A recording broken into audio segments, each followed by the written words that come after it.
Esta es una captura de pantalla de ayer a última hora, en donde puse este término de prescripción en PubMed, y vean esto, solamente encontré 152 resultados. Todavía es poco, ¿por qué? Porque este es un término que es bastante reciente, ¿sí? Recién en el año 2003 se empezó a hablar un poco de este término, eh, indicado y definido al inicio como esto, ¿no? Como la reducción de fármacos en personas mayores, pero con el tiempo se fueron yendo modificando estas definiciones, y hoy por hoy la definición es mucho más amplia, y nosotros adherimos un poco a esta definición, que es la definición de Scott del año 2015, en donde se piensa que la deprescripción es la reducción o el cese de fármacos que son potencialmente inapropiados. En situaciones donde el riesgo existente o potencial, ¿sí?, supera el beneficio existente o potencial. Pero todo esto está marcado, ¿sí?, en el estado del paciente y en las preferencias del paciente, ¿sí? No es lo mismo de prescribir que discontinuar. Esto es un proceso mucho más amplio, es un proceso que está planeado, que es un proceso colaborativo que se da en el contexto de la toma de decisiones compartidas. De este tema un poco hablamos ya el año pasado y ahora lo vamos a volver a retomar, y es un proceso que está supervisado, ¿bien? Y que además lo que toma es otras estrategias para que el paciente pueda estar bien y que se pueda hacer este proceso de otra manera. Los orígenes de la deprescripción vienen de la medicina geriátrica. En la tercera edad sabemos que la polifarmacia es muy frecuente, casi la regla, y que esta polifarmacia está asociada a muchos efectos adversos, a interacciones farmacológicas, al aumento de consultas por guardia, hospitalizaciones y a un incremento de la mortalidad. ¿Bien? Y que esta polifarmacia, una de las consecuencias son caídas en personas mayores, alteración del estado mental, ¿sí?, arritmias cardíacas. Pero bueno, si bien sabemos que se inició en la medicina geriátrica, hoy por hoy está yendo cada vez más para otras especialidades, y los cardiólogos se están planteando un poco a ver si es necesario arrancar con aspirinas, estatinas, IECAs, beta bloqueantes, y seguirlos por mucho tiempo luego de un infarto. También en medicina interna se están preguntando a ver si es necesario el uso continuo de inhibidores de la bomba de protones. Los neurólogos también se preguntan si después de mucho tiempo sin crisis convulsivas es necesario también continuar con anticonvulsivantes. ¿Y qué pasa con nosotros, los psiquiatras? ¿Por qué la de prescripción en psiquiatría? Bueno, porque sabemos que en nuestra especialidad también hay mucha polifarmacia y que hay efectos adversos que se dan más en el largo plazo, y porque hoy por hoy estamos pensando más en este tipo de prácticas, en las prácticas centradas en el paciente. ¿Qué es lo que el paciente quiere? ¿Qué es lo que busca? ¿Qué es lo que espera de un tratamiento? Para esto vamos a hablar un poco de lo que es la buena prescripción, ¿sí? Y la buena prescripción tiene un continuum que empieza con el inicio, la selección del fármaco, ir titulándolo, ir provocando, haciendo cambios, agregado de fármacos, pero también en un momento viene este proceso en donde uno tiene que empezar a dejar o a reducir dosis. Y acá podemos incluir la de prescripción, pero ¿con qué? Teniendo en cuenta estas intervenciones centradas en el paciente, qué es lo que el paciente quiere, qué es lo que pretende, tomando estas decisiones junto con el paciente. El TDC es la toma de decisiones compartidas, con un consentimiento informado en el medio y con un monitoreo, digamos. No es que el paciente se empieza a reducir la medicación o se deja y se lo deja solo. Está cuidado. Pero bueno, como siempre tenemos que hacer la evaluación riesgo-beneficio y evaluar cuáles son los beneficios y los riesgos de continuar con los psicofármacos, y los beneficios y los riesgos de prescribir psicofármacos. Efectos adversos puede haber muchos y más a largo plazo, pero tengamos en cuenta acá esto, cuáles son las preferencias del paciente. Cuando hablo de prescripción, no estoy diciendo dejar a los pacientes sin medicación, estoy diciendo eh, pensemos cuáles son los planes más óptimos, pensemos que tal vez es necesario ajustar dosis, pero acompañémoslos y escuchémoslos.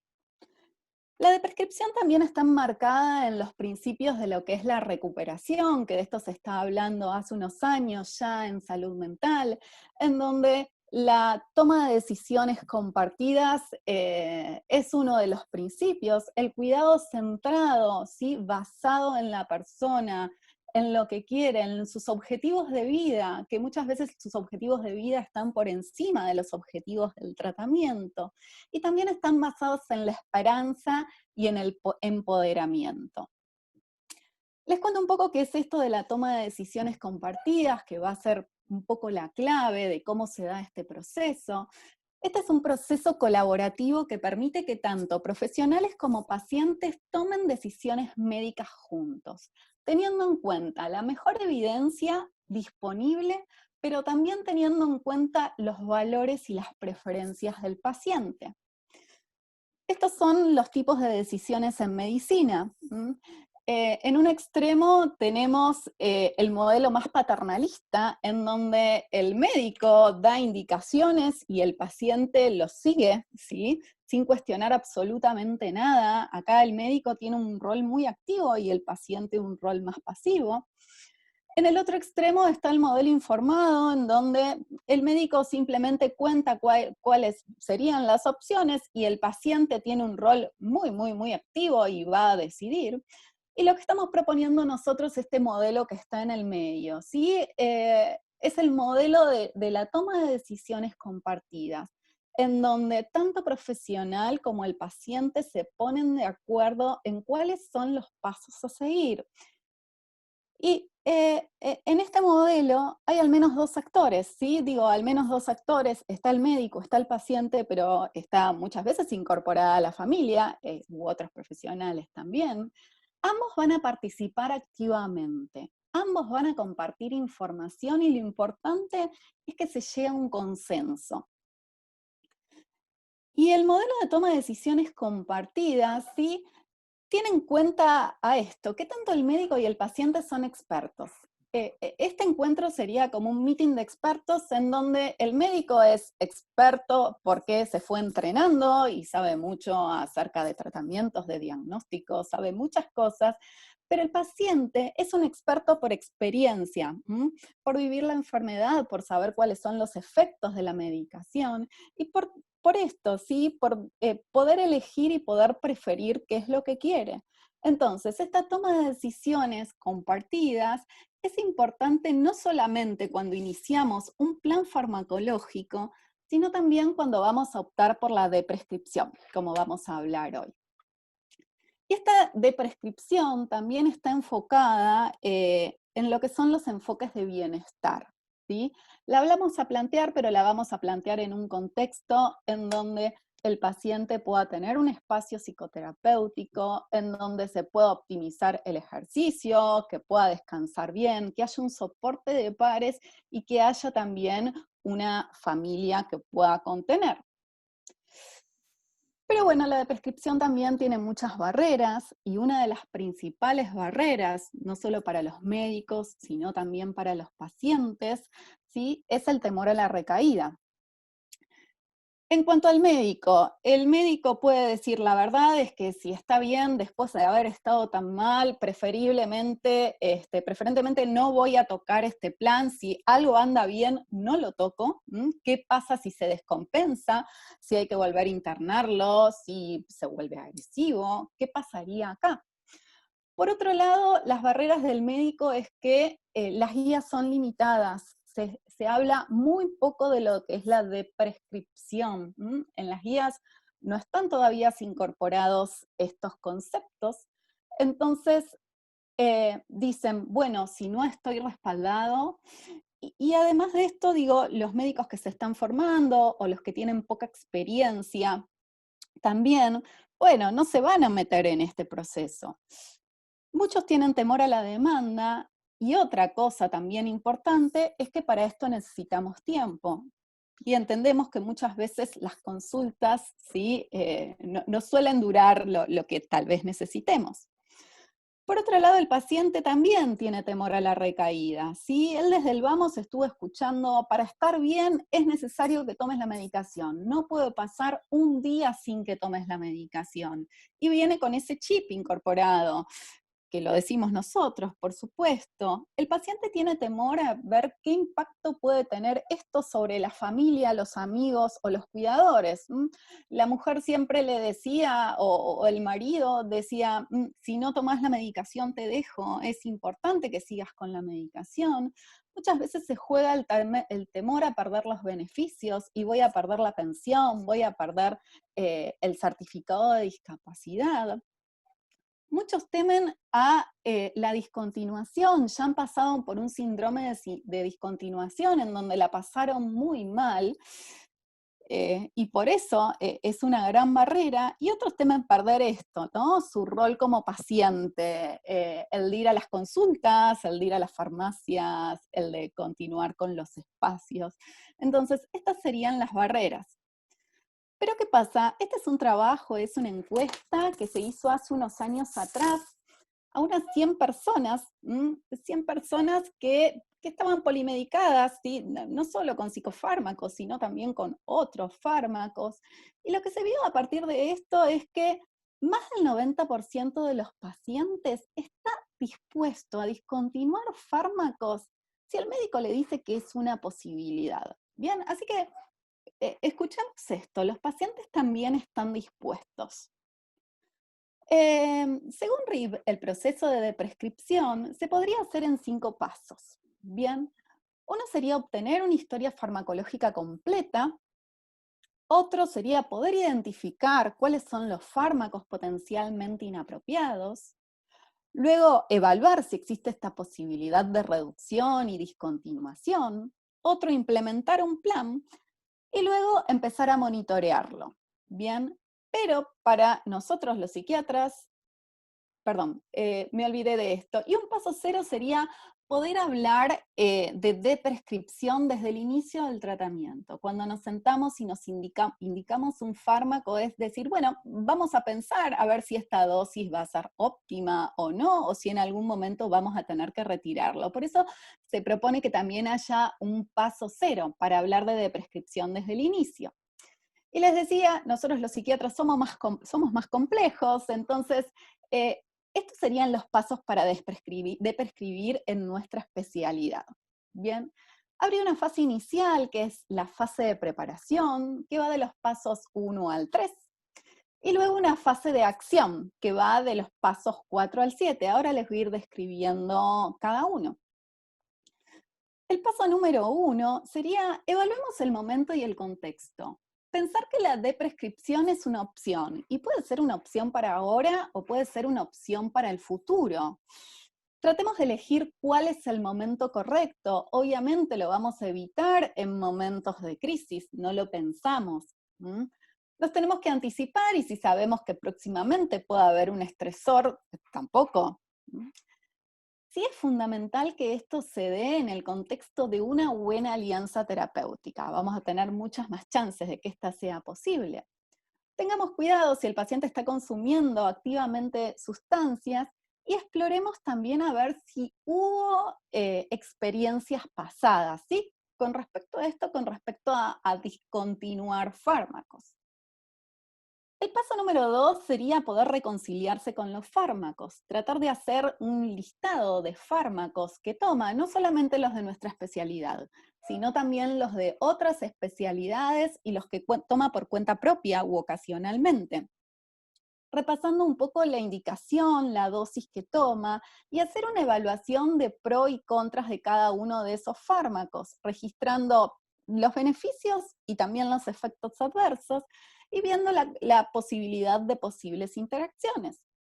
Entonces, una vez que tenemos eso, lo fundamental es explorar cuáles son las preferencias del paciente. ¿Qué es lo que él sabe de los fármacos? ¿Qué percepción tiene de los beneficios y qué percepción tiene de los riesgos? ¿Y qué significa ese fármaco para él? Y si tuvo experiencias previas para discontinuar. En base a esto vamos a ver si podemos pasar a la otra etapa o si volvemos al paso 1. Una buena forma de poder organizarnos en esto es armar esta tablita, ¿sí? En donde podemos ir registrando el fármaco, la dosis, cómo es que lo toma, cuál fue la indicación original, registrar pros, contras y si hablamos o no de esto. Esto nos sirve para organizarnos y, bueno, es una opción para implementar. Ya pasando a la acción, lo que tenemos que hacer es un poco enmarcar al proceso de deprescripción. Es informar acerca de por qué queremos deprescribir y cuál sería el proceso.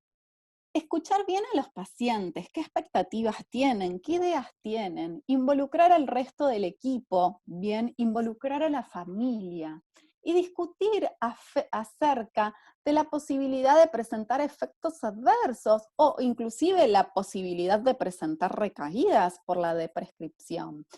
En este momento, digo, está esta posibilidad también de poder hacer el consentimiento informado. Después tenemos que decidir el fármaco, y esto lo vamos a decidir con el paciente, evaluando también pros y contras, y a veces como para poder elegir cuáles son los fármacos, tenemos que pensar en esto, en los que provocan más daño que beneficio, o tal vez aquellos que sean más fáciles de discontinuar, o tal vez elegirlos en aquellos que provocan esta cascada de prescripción, ¿sí? Que la cascada indica un fármaco, pero tengo que dar otro fármaco para tratar algo o algún efecto del fármaco inicial. Y escuchemos mucho las preferencias, ¿sí? Muchas veces las preferencias también tienen que ver con el tema costos, ¿sí? Con que no pueden pagar un tratamiento o con el número de comprimidos. Sentémonos a escuchar qué es lo que dicen los pacientes. En esta parte B, acá hice como una mini tablita de cómo poder encarar esto y cómo charlarlo, ¿no? ¿Cuáles serían los factores más importantes en la selección? ¿Es el número de comprimidos? ¿Es lo que vale? ¿Es si previenen o no previenen internaciones? ¿Qué es lo que puede pasar? ¿Genera alguna preocupación esto en el paciente? ¿A quién involucramos? ¿Amigos? ¿A la familia? ¿Al resto del equipo? Por supuesto que sí vamos a involucrar al resto del equipo. ¿Y cuáles son los potenciales riesgos y beneficios de prescribir? Y bueno, poder registrarlos también y ver opciones. A veces hay una sola opción, pero a veces hay 3 opciones y finalmente decidir, a ver, ¿con qué fármaco podemos empezar? Tal vez sea solamente un solo fármaco. Para eso, el paso 6 es desarrollar un plan, pensemos en una fecha, pensemos si es necesario, digamos, también en ese proceso hacer un switch. Tratemos de incorporar otras estrategias de bienestar, como las que mencioné anteriormente. Psicoeduquemos al paciente y a la familia, tenemos que advertir acerca de la posibilidad de los síndromes de discontinuación que se pueden dar con nuestros fármacos. Tenemos que dar pautas de alarma y acá monitorear, ¿sí? Monitorear y establecer un plan de crisis también. Y por último, el paso 7 es implementarlo, ¿sí? Implementarlo y pensarlo esto como una prueba que puede funcionar o que no puede funcionar. Y explicar esto, que tal vez las modificaciones van a ser lentas, que en el medio tal vez tengamos que manejar un síndrome de discontinuación si apareciese, y que tal vez en algún momento nos vamos a tener que detener, ¿sí? Y postergarla para otro momento, la de prescripción. Siempre psicoeduquemos y tenemos que monitorear periódicamente. Entonces, en la tablita acá, que un poco habla de los pasos 6 y 7, Ana, sí. perdón, estamos en los últimos 5 minutos, ¿puede ser? Bueno, puede ser, sí, voy rápido, voy un poquito más rápido. Sí, 5 o un poquito más porque empezamos un toquecito más tarde. Dale, empiezo a Tranqui. adelantar, gracias Lau. Bueno, y en esta parte es nada, registrar cada una de las propuestas que se hacen, cuáles son los cambios, y dar estas pautas, ¿no? Llámeme si pasa tal cosa, vaya a la guardia si pasa tal otra. Voy a hablarles brevemente de cada uno de los grupos de fármacos. Sabemos que los antidepresivos a largo plazo pueden provocar aumento de peso, disfunción sexual, hay descritos casos de disforia tardía, existe también el riesgo de taquifilaxis o pérdida de eficacia antidepresiva. Entonces, para la prescripción de antidepresivos, lo que vamos a tener en cuenta es fundamentalmente si tiene elevado o no el riesgo de recurrencia, si son eficaces, si hay efectos adversos, si existe la posibilidad de algún tratamiento alternativo, y escuchar nuevamente esto. ¿Qué es lo que quiere el paciente? ¿Mm? A veces la posibilidad es el inicio de una psicoterapia, ¿bien? Como para ir manejando esta posibilidad de prescribir. Siempre psicoeducar. Y si elegimos de prescribir es hablar acerca de la posibilidad de los síndromes de discontinuación. Ustedes saben que los síndromes de discontinuación por antidepresivos son más que frecuentes, que no solamente se dan con la discontinuación abrupta, sino también gradual, aunque un poco menos, y que están descritos para casi todos los antidepresivos. Para los más nuevos hay menos reportes, y que muchas personas tienen temor a dejar. ¿Por qué? Porque ya experimentaron un síndrome de discontinuación. Y los más asociados son los SIRS, ¿sí? A este síndrome de discontinuación, y los noradrenérgicos también. Entonces, estos son los síntomas de discontinuación que se pueden dar por antidepresivos. Recuerden la mnemotecnia que es FINISH, puede haber síntomas de tipo gripal, alteraciones en el sueño como insomnio, pesadillas, diarrea, náuseas, vómitos, mareos, sensación de descargas eléctricas, parestesias, irritabilidad, ansiedad, y los más asociados a estos son la paroxetina y la venlafaxina. Para el manejo lo fundamental es psicoeducar, reducirlos en forma bien gradual, hasta a veces reintroducirlos o reiniciarlos, o cambiar a fluoxetina. La idea también es sumar psicoterapia cognitivo-conductual, si existiese la posibilidad, u otros fármacos.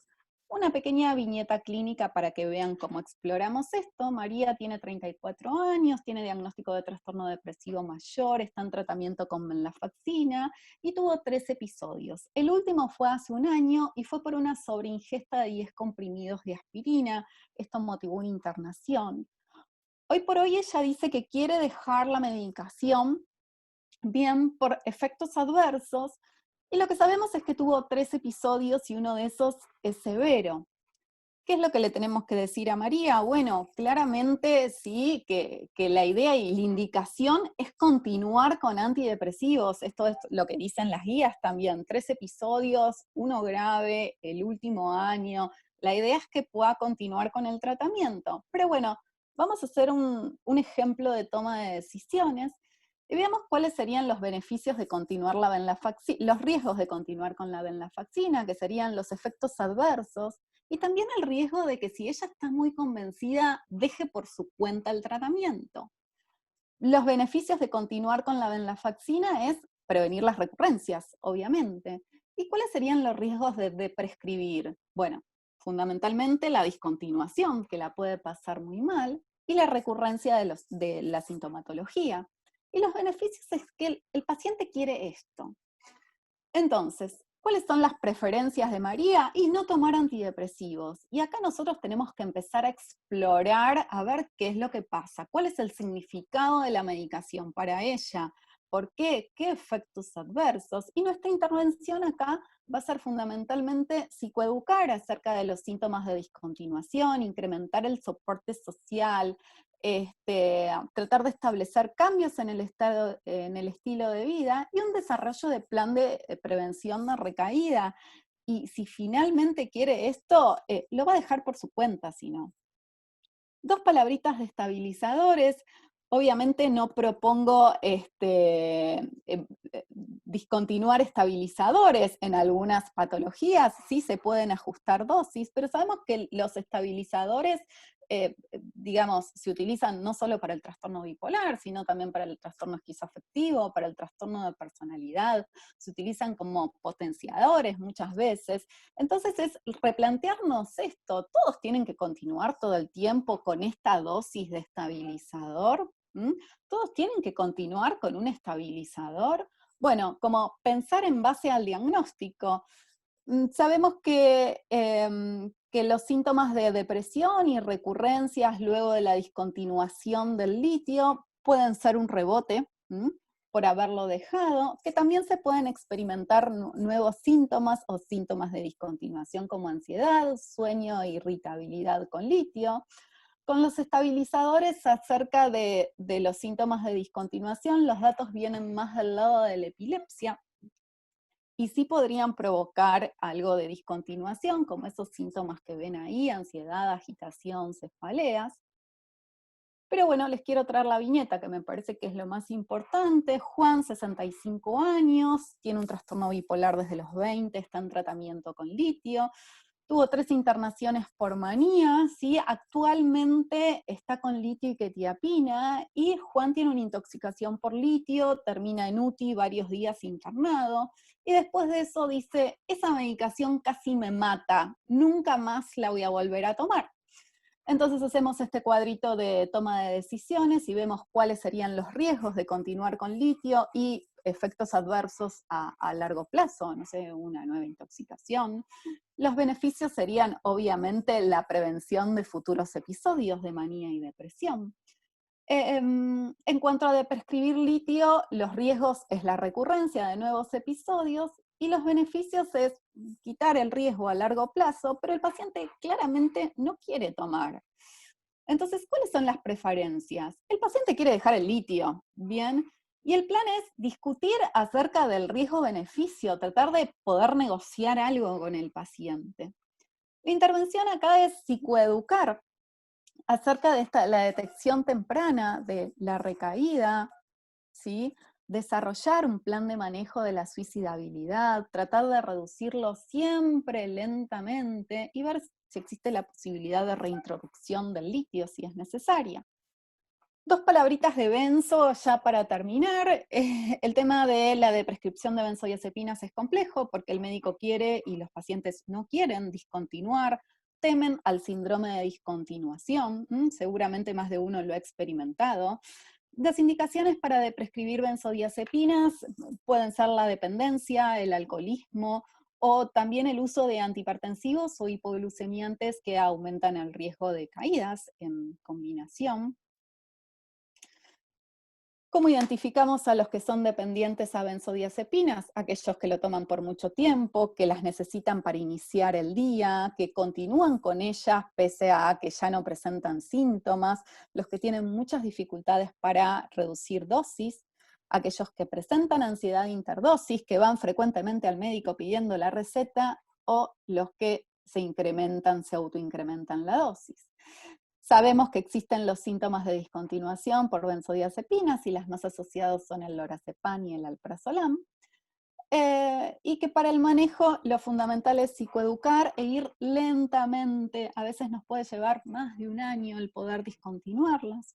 Muchas veces conviene pasarlas a clona o establecer también otras estrategias, ¿bien? Como psicoterapia cognitivo-conductual.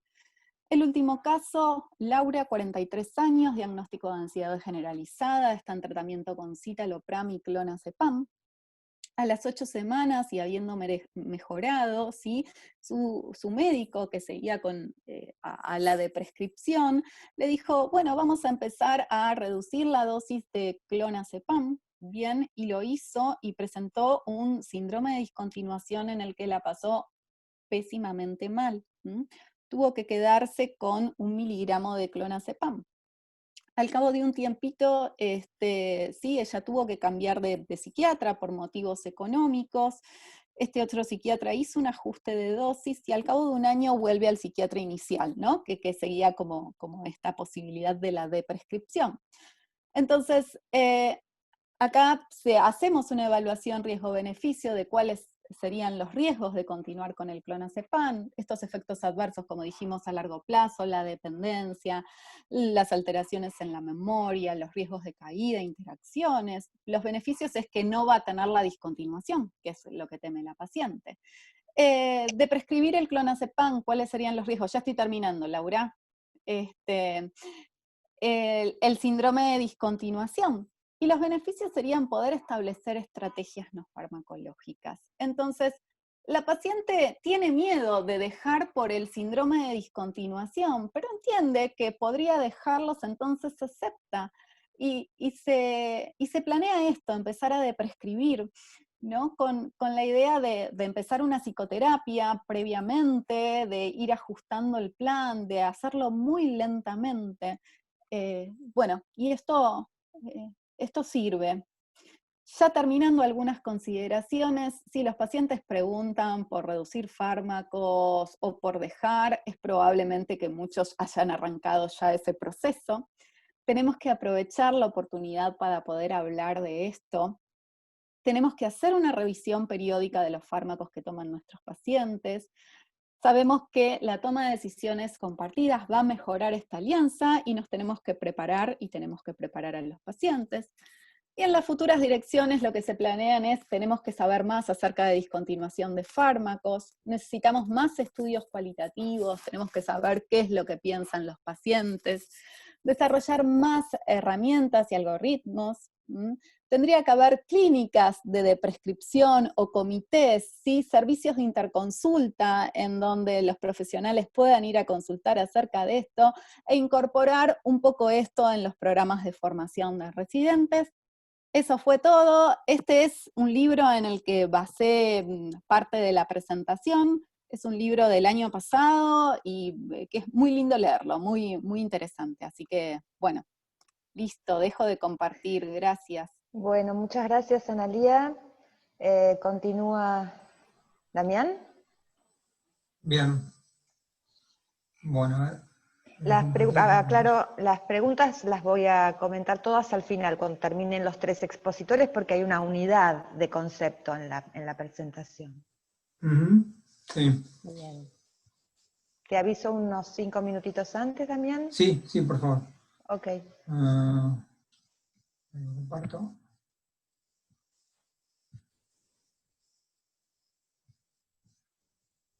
¿Ahí se ve bien? Sí. Un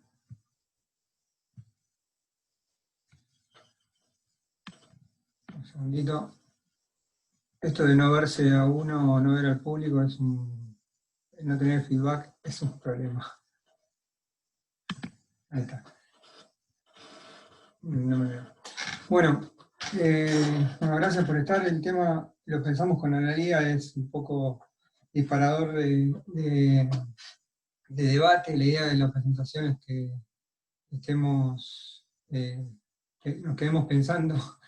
Tenemos datos de prescripción en grupos, y la generalidad de la idea de la presentación de generalidad de Analía es introducir el tema.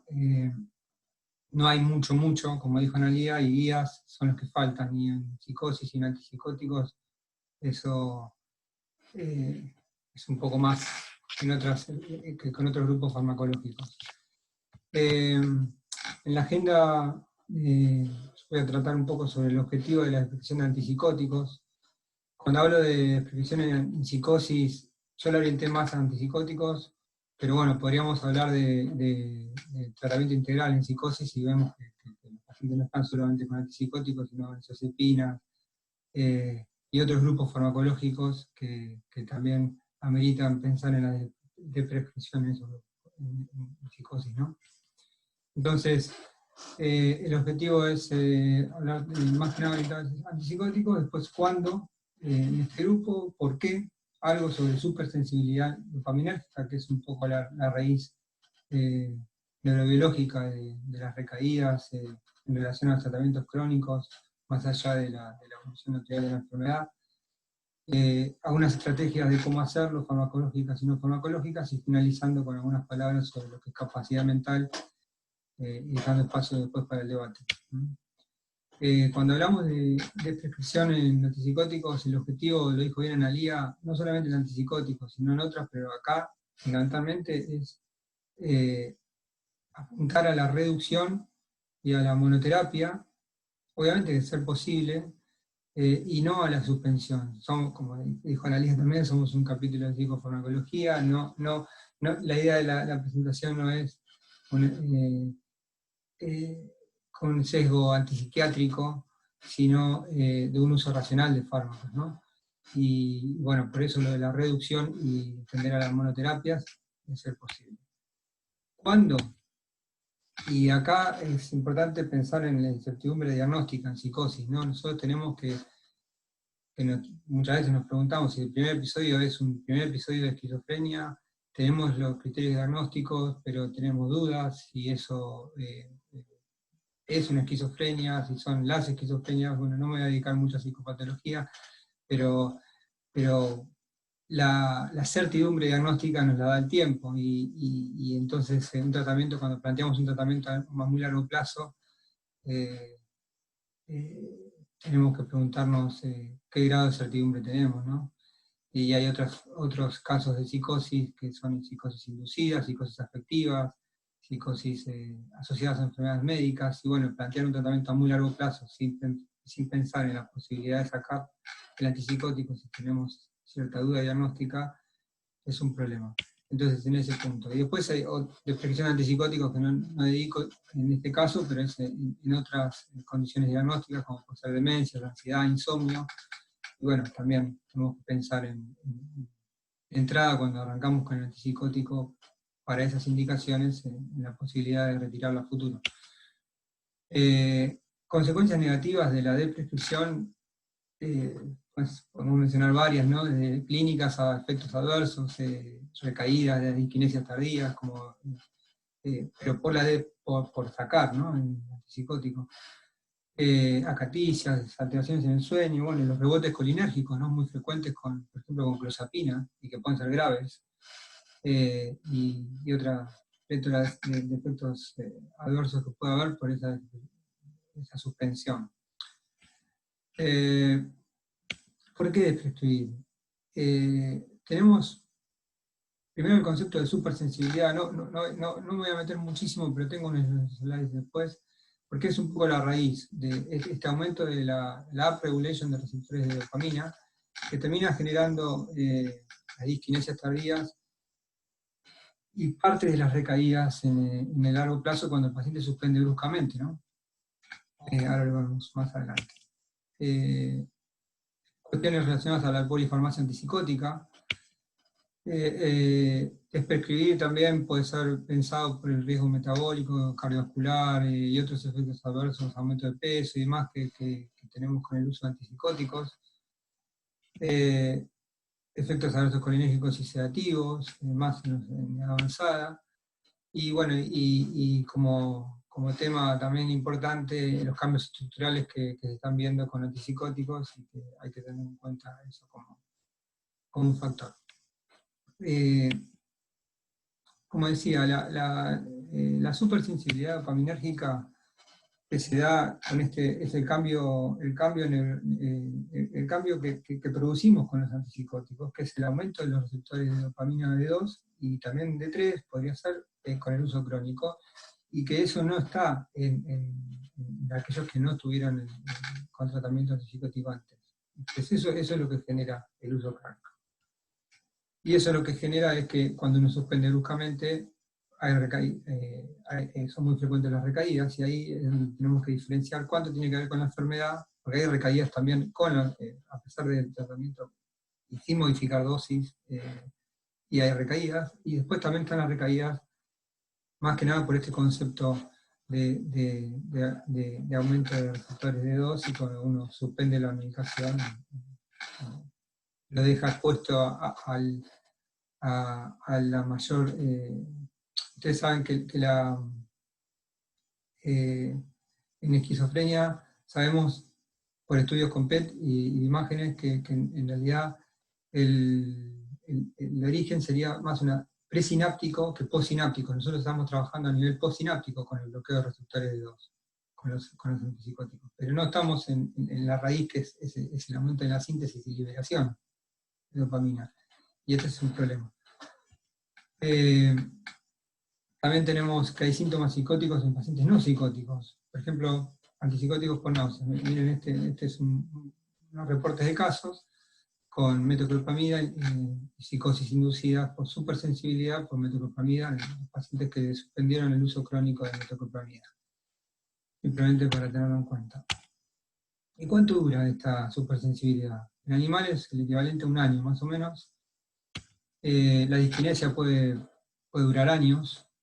Y hay un estudio de Loich de 2012 donde muestra que la tasa de recaídas en los primeros 3 años es más alta, ¿no? Cuando uno suspende, pero después de los 3 años se igualaría. Bien. Y el otro punto importante es el de la polifarmacia antipsicótica. Definida como 2 o más, hay múltiples razones por las cuales los psiquiatras usamos 2 o más antipsicóticos en pacientes con psicosis. Es muy frecuente, con tasas que van hasta el 45%, depende de la serie y el estudio que uno mire, pero es muy frecuente. Y lo de la mayor eficacia es cuestionable, ¿no? Hay estudios que muestran que sí, que no. Ahora, hay un paper del año pasado de Tijonen con un seguimiento de 62.000 pacientes a 20 años, en esos estudios finlandeses con esas bases de datos enormes que tienen, donde muestra que los pacientes con polifarmacia tenían una tasa de rehospitalización más baja que aquellos con monoterapia. Y esto es chocante también, porque estamos hablando de prescribir, estamos hablando de extender a la monoterapia, y vemos que hay datos que muestran que con polifarmacia hay menor tasa de hospitalizaciones. Y particularmente con combinaciones como clozapina y aripiprazol, ¿no? Clozapina y aripiprazol con una reducción del riesgo de recaídas respecto a clozapina en monoterapia. Y también con antipsicóticos de larga acción sumados a la quetiapina o a la olanzapina. Pero la polifarmacia antipsicótica, como la polifarmacia, como presenté en la línea anteriormente, se relaciona con mayores tasas de efectos adversos, entre ellos los efectos adversos metabólicos, cardiovasculares, motores, y algunos hablan también de mortalidad. Entonces, la transición a monoterapia, pensando en de prescribir en cuanto a reducir y no suspender los antipsicóticos, la transición es posible. Y acá tenemos 2 estudios que uno nos muestra que eran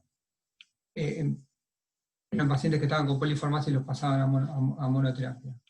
Vemos que, claro, recaen más cuando lo pasan a monoterapia, pero fíjense, el 77% pudo dejar uno de los 2 antipsicóticos. Y en este estudio del 2011 de ESOC, muestra que también cuando uno pasa a monoterapia recae más, pero fíjense también que casi el 70% pudo dejar. Entonces, en suma, 1 de cada 3 de los que está con polifarmacia podría pasar a monoterapia. El tema es identificar cuáles, y eso es lo complicado. Pero prefiero pensar que 1 de cada 3 puede dejar, y no que queden 3 con antipsicóticos. Y bueno, pensar como ejercicio y ver después cómo lo hacemos, ¿no? Pero pensar. En cuanto a reducción o suspensión, reducir dosis. Hay un estudio a 2 años, lo que sé, esto voy a pasar medio rápido, pero la idea es mostrar que hay estudios randomizados, es un estudio muy importante, publicado hace ya unos años, donde ven que a los 2 años, en este estudio lo que apuntaban era, después de que estaban estabilizados los pacientes, a reducir la dosis, ¿no? A suspender. Tuvieron que cambiar el objetivo de suspender a reducir dosis porque tenían más tasa de recaídas en aquellos que les habían suspendido. Entonces, lo que vieron es que a los 2 años el 20% estaba sin antipsicótico, pero los que quedaban con antipsicóticos tenían el doble de riesgo de recaída.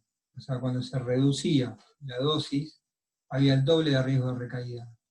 La enseñanza sería que en los 2 primeros años el riesgo de recaída, el tratamiento de mantenimiento es importante porque reduce las recaídas y hay el doble de recaídas en aquellos que se reduce o se suspende. Fíjense, y a los 7 años, el mismo grupo, aquellos que habían iniciado con una reducción de dosis, o aquellos que se los habían mantenido con la dosis inicial, lo que vieron es que a los 7 años la remisión sintomática era la misma. Entonces esto es chocante, y bueno, aquellos que me planteé inicialmente reducir, o aquellos que me planteé mantener, a los 7 años tengo los mismos resultados sintomáticos, y lo más interesante es que a los 7 años se encontraban mayores tasas de recuperación y de remisión funcional en los que originalmente se habían planteado reducir la dosis, ¿sí? O sea, en aquellos que se mantuvo la dosis, tenía menos recuperación y menos remisión funcional a los 7 años.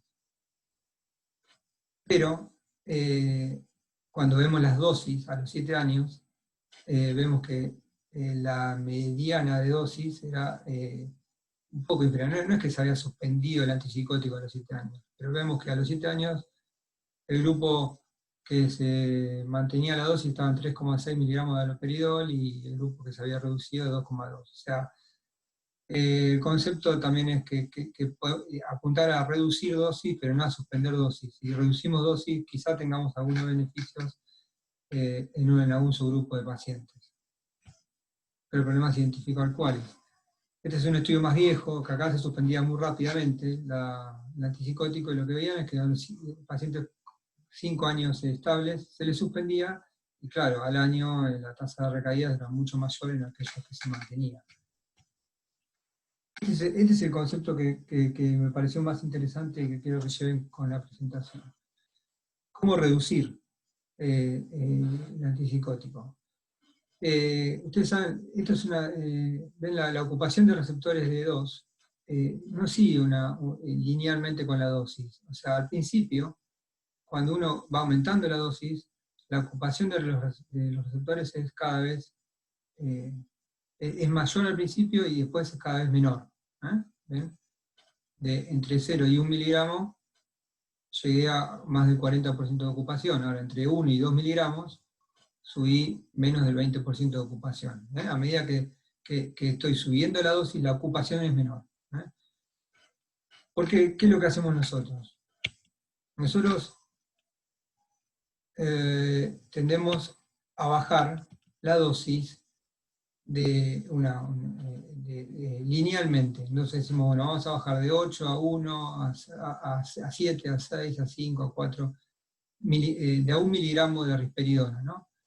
Pero esas reducciones lineales, o sea, ir bajando de a 1 miligramo, no me va bajando la ocupación de receptores linealmente, sino que al principio la ocupación que va reduciéndose es menor y después es mucho mayor. Entonces, tengo mucho más riesgo cuando bajo, no de 8, por ejemplo, a 4 miligramos, que bajé un 10%, sino que tengo mucho más riesgo cuando bajo, si bajo de 2 acá a 0,5 miligramos. O sea, la reducción de la ocupación es mayor. Entonces ahí tengo más riesgo de recaídas. La idea es que pensemos que la reducción de la dosis no debería ser lineal, sino más que nada proporcional.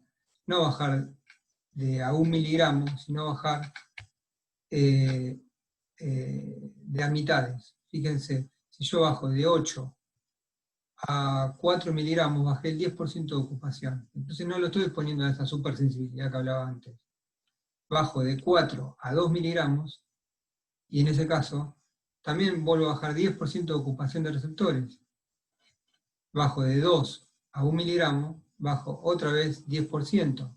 Entonces, es bajar de al 50%, como lo vamos a ver acá, el 10% de reducción del bloqueo de 2, yo voy a bajar la reducción de la dosis, sería en la regla de la mitad y el 10%.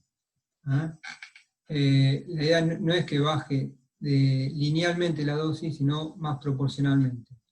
La mitad de la dosis baja el 10% de ocupación de los receptores. Y entonces el paciente está menos expuesto al riesgo de recaídas por la supersensibilidad. Es un estudio de Leutsch de este año,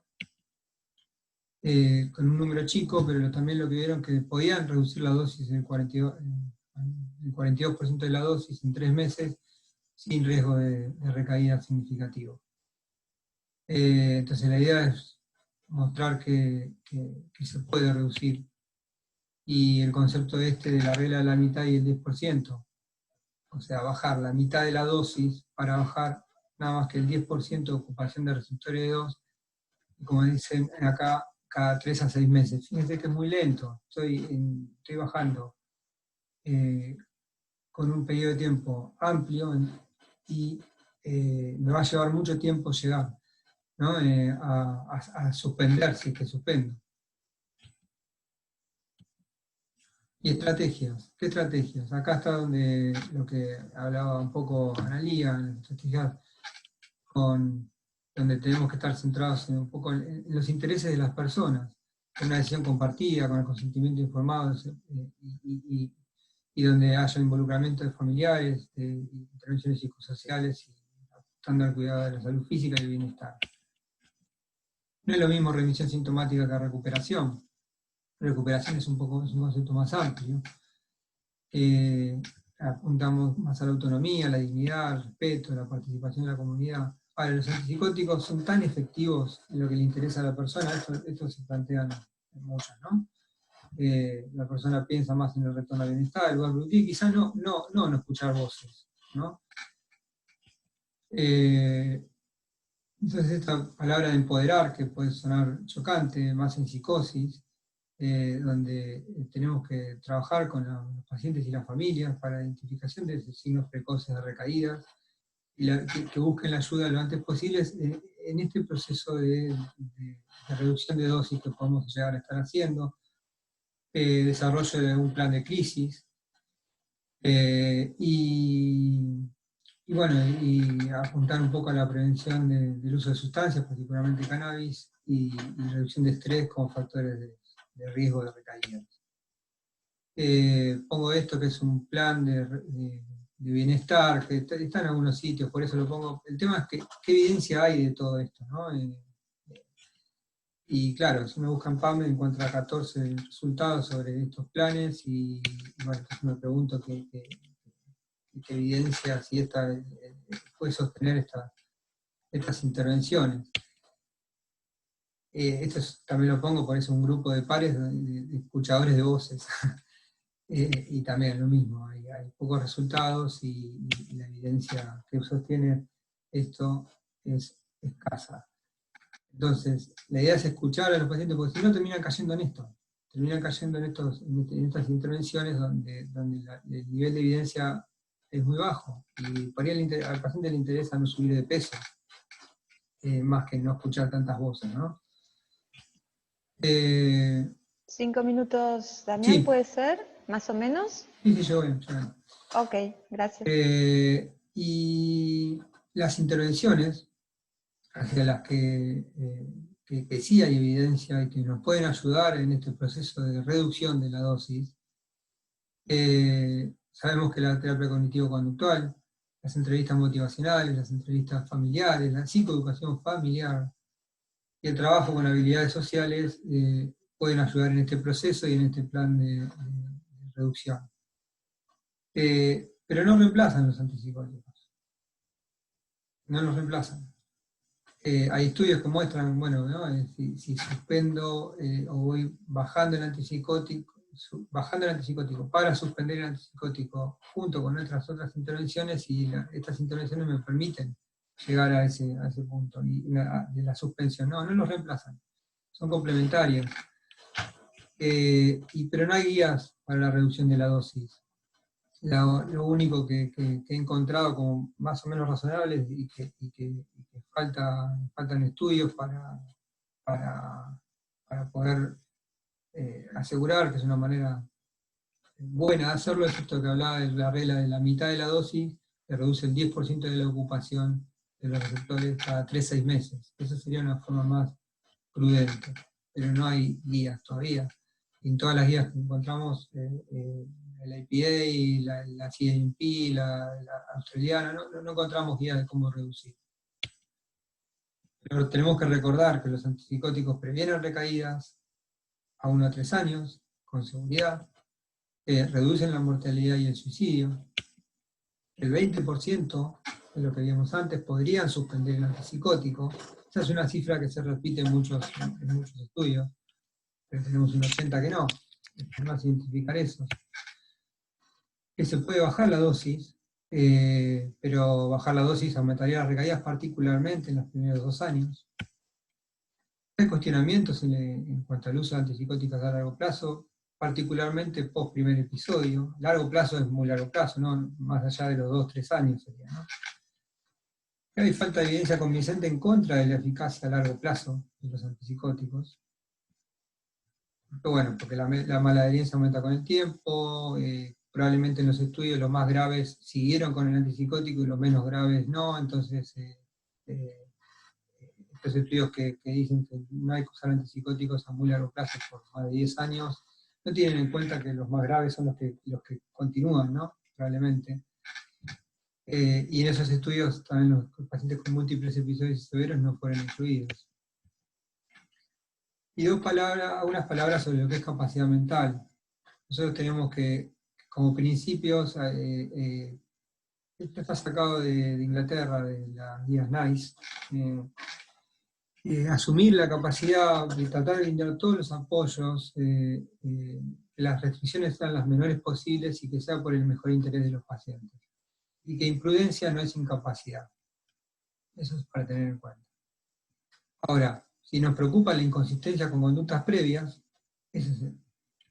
o si las decisiones lo ponen en riesgo de daño, nosotros tendríamos que tomar un test de capacidad mental, que me parece muy, muy gráfico. ¿Y qué quiere decir esto, el test de capacidad mental?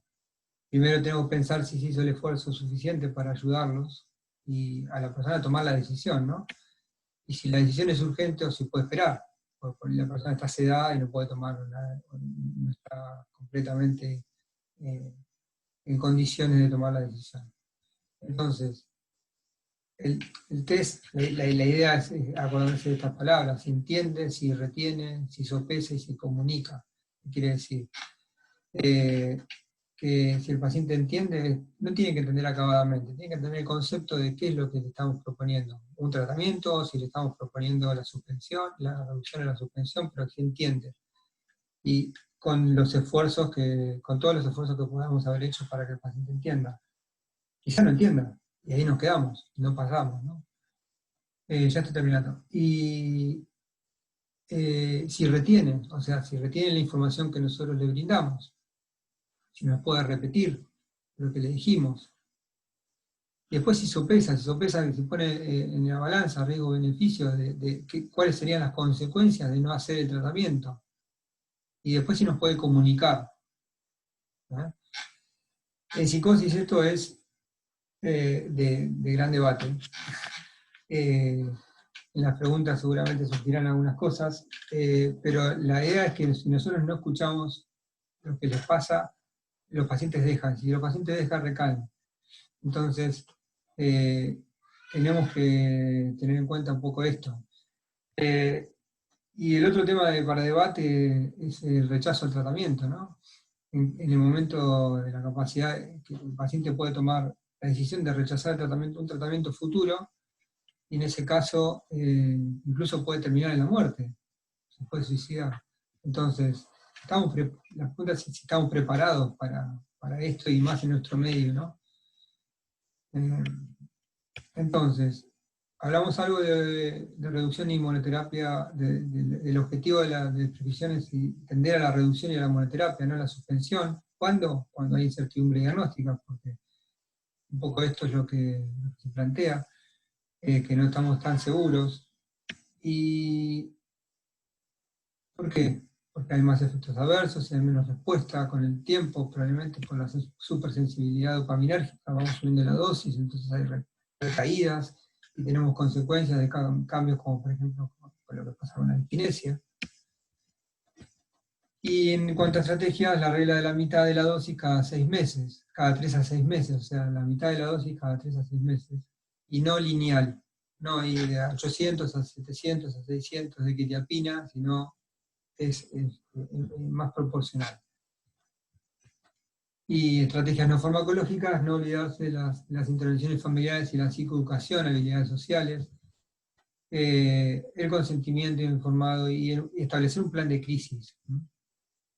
Y en cuanto a la capacidad mental, si el paciente retiene, entiende lo que le explicamos, retiene, lo pone en balanza, riesgo-beneficios, no sopesa y lo puede comunicar. En este caso estaríamos en condiciones. Bueno, listo. Terminamos acá. Bueno, después para el debate. muchísimas gracias. Sí, hay un montón, así que muchas gracias, Damián. Damos lugar al doctor Julián Bustín. Julián, si querés compartir tu pantalla. Espera que dejo yo. Ahí está.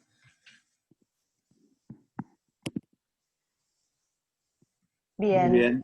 Todo tuyo, Julián. Adelante. Bueno, hola a todos. Gracias al capítulo por invitarme y gracias a todos los que están escuchando, que se levantaron un sábado muy tempranito. Y fundamentalmente vamos a hablar de prescripción, y para hablar de prescripción, digamos, los adultos mayores son una población particularmente interesante porque la mayoría de los adultos mayores tienen un promedio de 5 fármacos que están tomando crónicamente, y la causa número 1 de internación clínica de los pacientes, de las personas mayores, son los efectos adversos a los fármacos. ¿Y qué mejor lugar para estudiar esto que el PAMI? Porque en el PAMI hay 5 millones de afiliados, donde la mayoría de ellos son personas mayores. En el PAMI se realizan el 45% de todas las prescripciones que se realizan en el país, y el PAMI ocupa más o menos el 40 o el 50% de todas las camas que se usan en el país. Entonces, para hablar de prescripción, lo primero que tenemos que saber es qué está sucediendo con las drogas que queremos prescribir. Entonces, lo que nosotros hicimos fue estudiar en primer lugar cómo era la prescripción de psicofármacos en el PAMI en el año 2016. Este trabajo fue publicado en la revista Vertex, y fundamentalmente lo que estudiamos fue la prescripción en personas mayores de 60 años que son atendidos en forma ambulatoria durante el año 2016. Y lo que descubrimos fue que el 66% de las personas mayores de 60 años consume benzodiazepinas, el 20% antidepresivos, el 9% antipsicóticos atípicos y el 1% antipsicóticos típicos. Si contamos las benzodiazepinas con los hipnóticos no benzodiazepínicos, el 70% de la población mayor de 60 años en el año 2016 consumió al menos una vez uno de estos fármacos. Y acá hicimos un análisis de grafos, y lo que podemos ver es que las dos drogas que son más recetadas y también al mismo tiempo más combinadas son el alprazolam y el clonazepam. Y también podemos ver que hay una alta combinación de estas dos drogas entre sí, lo cual nos debería llamar la atención. La droga más prescripta es el clonazepam, con un 27,3%, y la segunda es el alprazolam, y la tercera es el lorazepam. O sea que de todos los psicofármacos, el 60% son por 3 benzodiazepinas. Con respecto a los antidepresivos, el más prescripto es la sertralina, después viene el escitalopram y después viene la paroxetina. Con respecto a los antipsicóticos, la quetiapina, con un 45%, después la risperidona y después la olanzapina. Y lo que vemos es que proporcionalmente las mujeres mayores de 60 años reciben más psicofármacos que los hombres. Acá en celeste tenemos el padrón, donde hay un 64% de mujeres y un 36% de varones, y en azul tenemos los psicofármacos, y vemos que el 75% de las mujeres consumen psicofármacos, mientras que el 24,8% de los varones. Así que proporcionalmente, las mujeres consumen más psicofármacos que los varones. Esto se podría explicar porque las mujeres tienden a consultar más que los hombres. Y porque también, digamos, hay enfermedades, sobre todo la depresión, que es más prevalente en las mujeres que en los hombres. Lo otro interesante que encontramos es que proporcionalmente se prescriben más psicofármacos a las personas entre 70 años y 95 años. O sea, de 60 a 70 años, la prescripción de psicofármacos es menor proporcionalmente que cuando una persona tiene más de 70 años. Siempre nosotros tenemos la idea de que a medida que la persona va envejeciendo, el riesgo de efectos adversos por los psicofármacos es mayor. Pero lo que vemos en la realidad es que proporcionalmente reciben más psicofármacos a partir de los 70 años. Y del total del padrón de afiliados al PAMI, 40% de los afiliados recibió un psicofármaco durante el año 2016. De este promedio nacional de 40 psicofármacos, hay lugares donde el consumo de psicofármacos es mucho mayor, por ejemplo, en Mendoza, por ejemplo, en Río Cuarto, en Chivilcoy, en Junín, y hay lugares donde, digamos, en Mendoza, por ejemplo, el 55% de la población recibió un psicofármaco. Pero vemos otros lugares como Jujuy o Formosa, donde solo el 16 o el 20% recibió un psicofármaco. Entonces tenemos lugares del país donde 1 cada 2 personas reciben un psicofármaco, y otros lugares del país donde 1 cada 5 personas recibe un psicofármaco. Acá lo tenemos en un mapa y donde vemos que Buenos Aires, Córdoba, Santa Fe, la región conocida como la zona sojera, son los que más psicofármacos reciben, y Mendoza es el otro área donde hay una prescripción muy aumentada de psicofármacos. Entonces, lo que podemos concluir con respecto a esto es que un 40% del padrón de afiliados del PAMI mayores de 60 años consumió al menos un psicofármaco durante el año 2016. En los estudios internacionales, lo que vemos es que en esta población el consumo de psicofármacos va entre 10% y 40%. Así que estamos en el tope a nivel internacional del consumo de psicofármacos en esta población. Como les dije antes, que la prescripción de psicofármacos es relativamente más alta en los afiliados entre los 75 y los 95 años, cuando debería ser menor. Que el 66% de las monodrogas prescriptas fueron benzodiazepinas, lo que representa un 26% de la población. O sea, 1 de cada 4 personas consumen benzodiazepinas, y cuando lo comparamos con otros países, por ejemplo en Estados Unidos, vemos que entre 6 y 10% de las personas consumen benzodiazepinas, y este porcentaje es mayor en los mayores de 80 años, donde llega hasta un 12%. Pero está muy alejado de este 25% que vemos en nuestro país.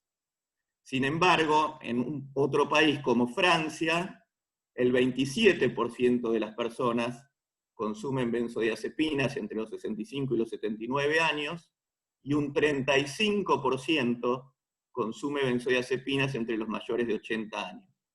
Entonces, nosotros consumimos más benzodiazepinas que en Estados Unidos, pero menos benzodiazepinas que en Francia. Y antes de realizar todo este estudio, nosotros teníamos otras hipótesis de cómo iba a ser el consumo de benzodiazepinas comparados con otros países.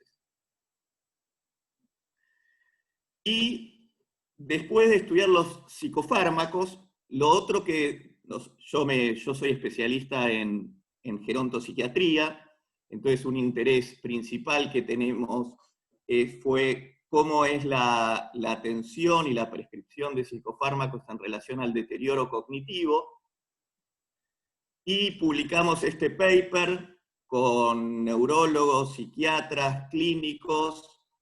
Ahí sé que Diego Sarasola está escuchando.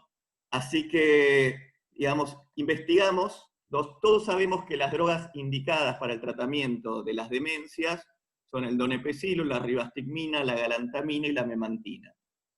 Pero vienen nuestros pacientes y nos dicen: yo escuché que mi vecina está tomando vitamina E, citicolina, idebenona, ginkgo biloba y está bárbara, nimodipina, y yo quiero tomar lo mismo.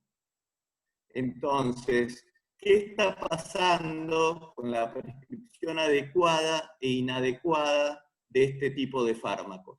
Para realizar este estudio, nos basamos en un estudio previo realizado en el año 2009 por el doctor Galeno Rojas, Ignacio de May y Raúl Arizaga, donde estudiaron básicamente lo mismo que nosotros repetimos en el año 2015.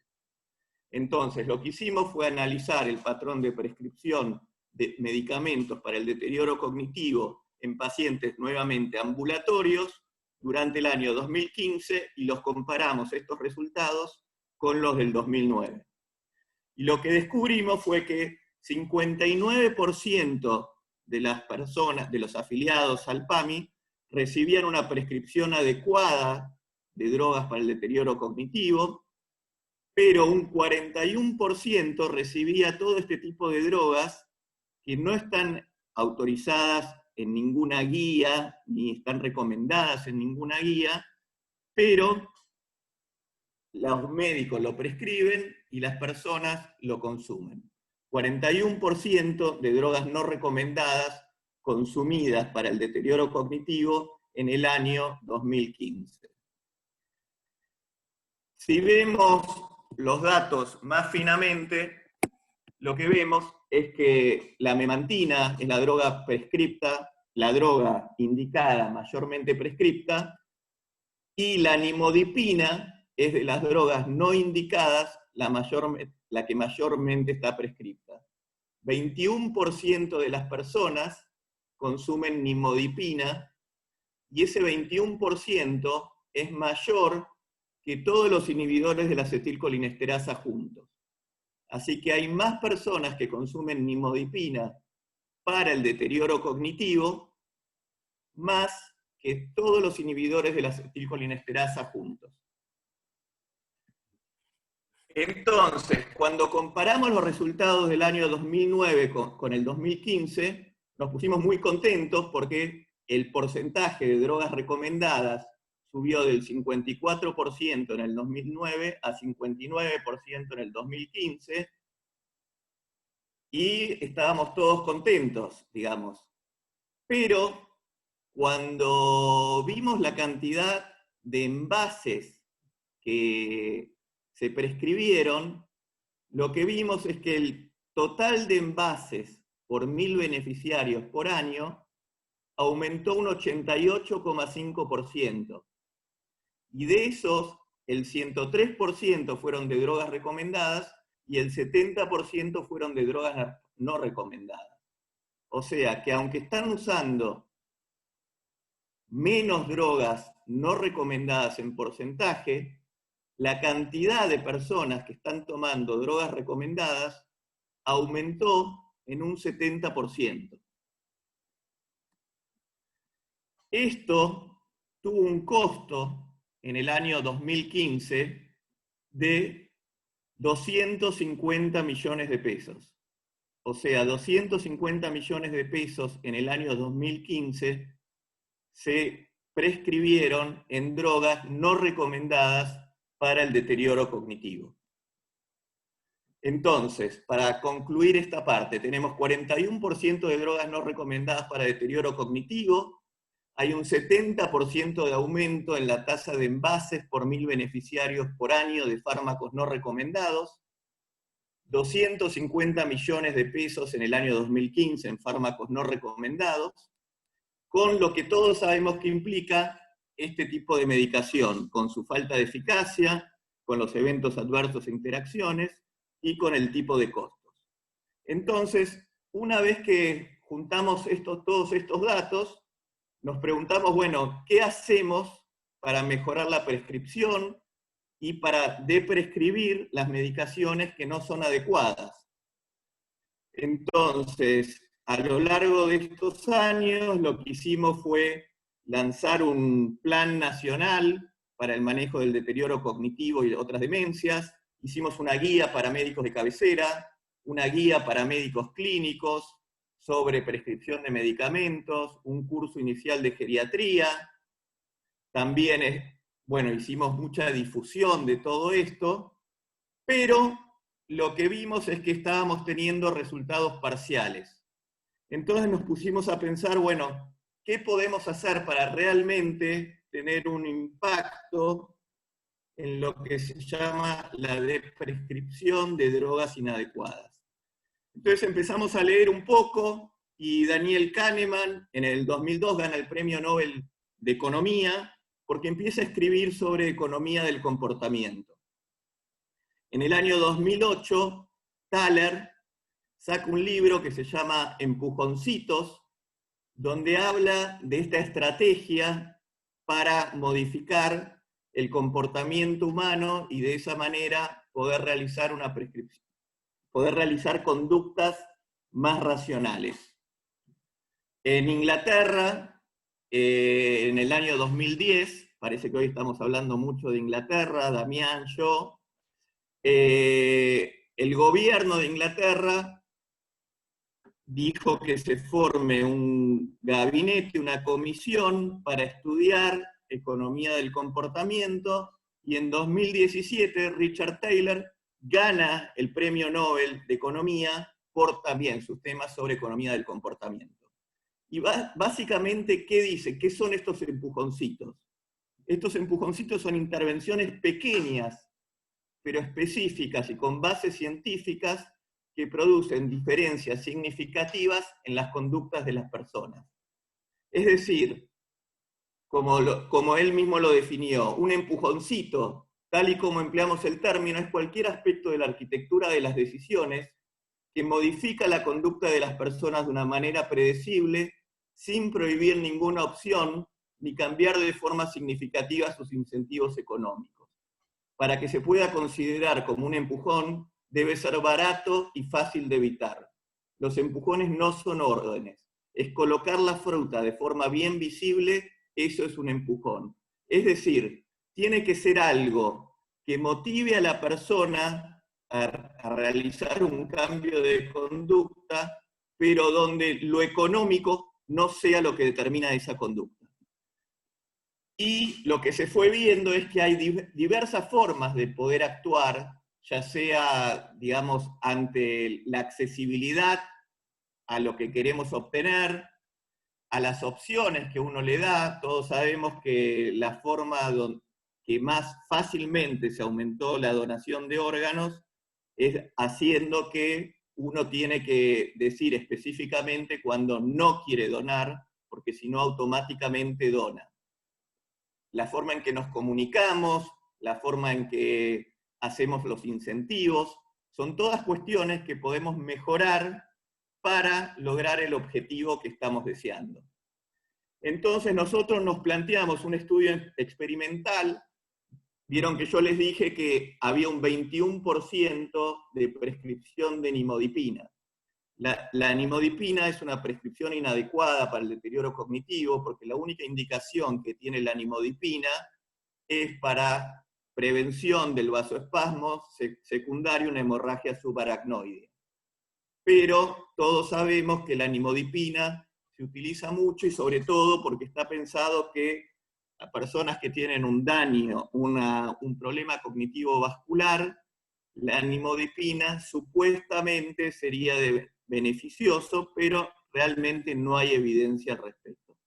Entonces, lo que nos planteamos es reducir la prescripción inadecuada de nimodipina, y para lo tanto diseñamos una investigación donde a los médicos de cabecera le íbamos a enviar 2 cartas. Al grupo control le íbamos a enviar una carta sobre información general sobre los problemas de la polimedicación y la prescripción inadecuada en personas mayores, y a los médicos activos en el estudio les mandábamos una carta específica donde les decíamos cuáles eran las indicaciones de la prescripción de nimodipina y para qué está indicado y cuáles son los efectos adversos. Y también en la misma carta le mencionábamos en qué lugar de la prescripción de PAMI se encuentran esos médicos de cabecera en relación al resto de los médicos de cabecera, en particular con respecto a la prescripción de nimodipina. Nosotros nos basamos en los estudios previos, fundamentalmente en este último que están viendo, donde en Estados Unidos a los médicos de cabecera se les envió también este tipo de cartas en relación a la prescripción de quetiapina. Pero nunca se había hecho ningún tipo de estudios en Latinoamérica y no sabíamos si los médicos de cabecera iban a responder igual que en otros lugares del mundo. Entonces, nosotros teníamos 8.965 médicos de cabecera, de los cuales seleccionamos los que estaban en el percentilo mayor a 75%. Es decir, a los médicos de cabecera, que eran el 25% que más prescribía esta nimodipina. Entonces, esos médicos eran 1.811. Entonces, nuestro grupo son estos 1.811 médicos de cabecera, que son los médicos de cabecera que más prescriben nimodipina. Y le mandamos una carta, hicimos una randomización, y al grupo activo le mandamos una carta que, como les mencionaba anteriormente, decía cuáles son las indicaciones específicas para la nimodipina, y le decíamos que él estaba en el percentilo más arriba del 75, es decir, que estaba en el 25% de los que más prescribían esta droga. Al grupo control le mandábamos una carta general donde decía cuáles son los problemas de la prescripción. Y veíamos los resultados a los 3 meses de haber mandado la primera carta. Entonces, mandamos esa primera carta, la carta activa la abrieron 44% de los médicos de cabecera, la carta control la abrieron 43% de los médicos de cabecera, así que la abrió el mismo porcentaje. Y lo que estamos viendo acá es que a los 3 meses hubo una disminución significativa de la prescripción de nimodipina. Esto es en todos los médicos de cabecera que recibieron la carta. Ahora, si nosotros tomamos en cuenta solo los médicos de cabecera que sí abrieron la carta, que sí leyeron el contenido, vemos que todavía la disminución en la prescripción de nimodipina es aún mayor. Y a los 3 meses volvimos a mandar otra vez la carta, pero esta vez mandamos 3 tipos de carta diferentes. A los médicos controles le volvimos a mandar la misma carta con otros efectos, con otros problemas de la medicación, pero una carta muy general, y me parece que hablábamos de las benzodiazepinas en particular. En el grupo activo los dividimos en 2 tipos de cartas. Los que ya habían disminuido la prescripción de nimodipina, en la carta los felicitábamos por lo que habían hecho. Y en los que no habían disminuido el número de prescripción de nimodipina, le mandamos una carta igual a la que le mandamos la primera vez.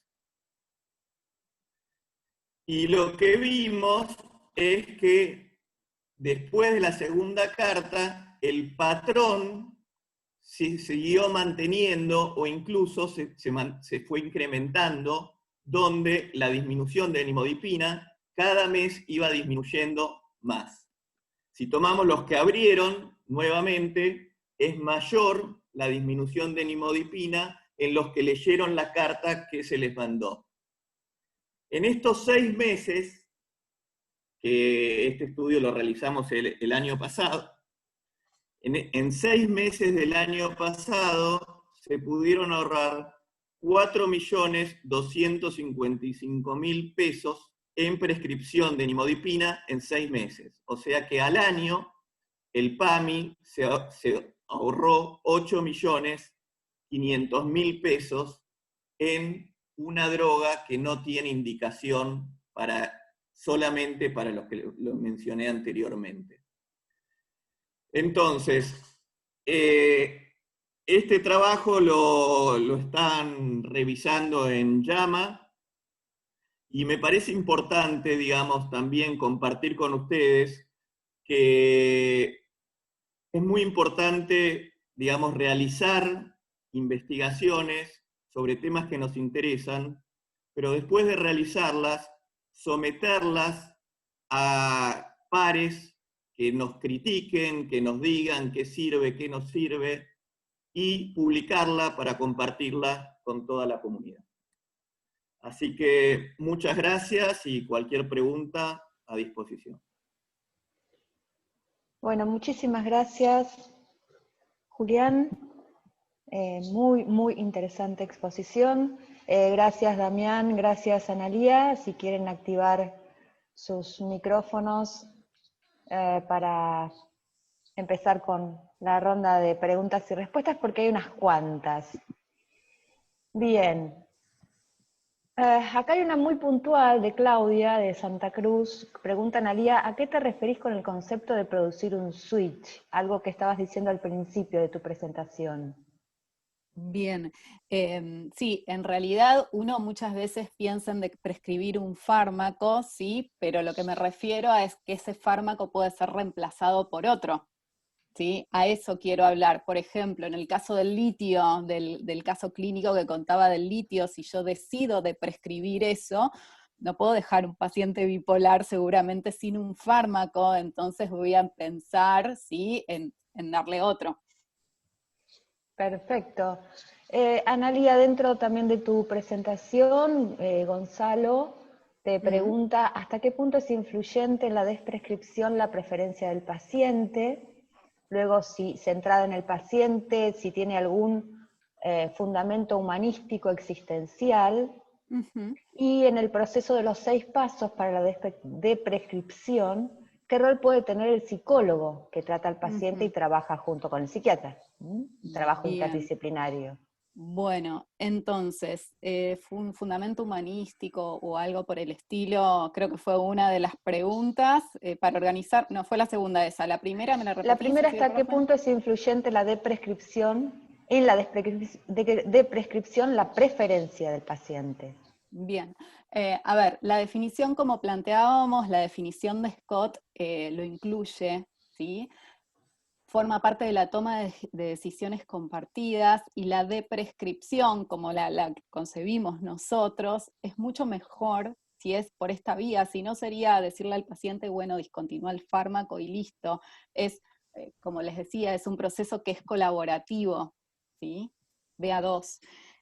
Con respecto a los fundamentos humanísticos, yo diría que está más basado en los principios de la bioética, ¿sí? Más que nada del fundamento, no sé, que habló de humanístico, digo, en la autonomía. Humanístico existencial, sí. Digo, en la autonomía, en la capacidad de decidir de los pacientes, en la beneficencia, en la no maleficencia, ¿sí? Creo que lo orientaría para ese lado. Y la tercera era el rol, ¿cuál sería el rol del psicólogo en el trabajo interdisciplinario que, junto con el psiquiatra, en este proceso de 6 pasos de la desprescripción? De los 7 pasos, sí, en psiquiatría yo creo que el rol es fundamental, el psicólogo es nuestro coequiper, muchas veces va a ver mucho más al paciente que nosotros, va a poder identificar y redireccionar al paciente a nuestra consulta.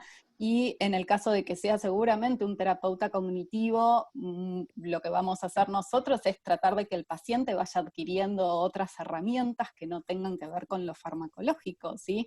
Digo, terapia cognitiva para lo que es sueño, para lo que es ansiedad, así que yo creo que ocupa un rol fundamental. Y yo ahí agregaría en relación al rol del psicólogo, al rol del equipo, ¿no? Al rol del resto del equipo de salud mental, que los que solemos trabajar en equipo, o por ahí que trabaja en consultorio más aislado, ¿no? Tiene que comunicarse más telefónicamente con algunos, con el psicólogo, pero si trabajas en equipo y tenés el trabajador social, el acompañante terapéutico, el enfermero, se me ocurre, ¿no? Como re importante para el proceso de la reducción. Cuando uno reduce la dosis, a ver, muchos de acá tenemos experiencias en instituciones, hospitales o clínicas, ¿no? Con internaciones prolongadas. Cuando uno reduce la dosis, el primer cambio de conducta que haya negativo es porque le sacamos la medicación, no porque pudo haber sido por otras circunstancias. Hay miles de circunstancias que pueden producir cambio de conducta, ¿no? Se pelea con un compañero y no tiene nada que ver con que se le bajó 1 miligramo la risperidona de 8 a 7, digo, ¿no? Y los cambios positivos son por la reducción. Claro. O sea, es como un reduccionismo.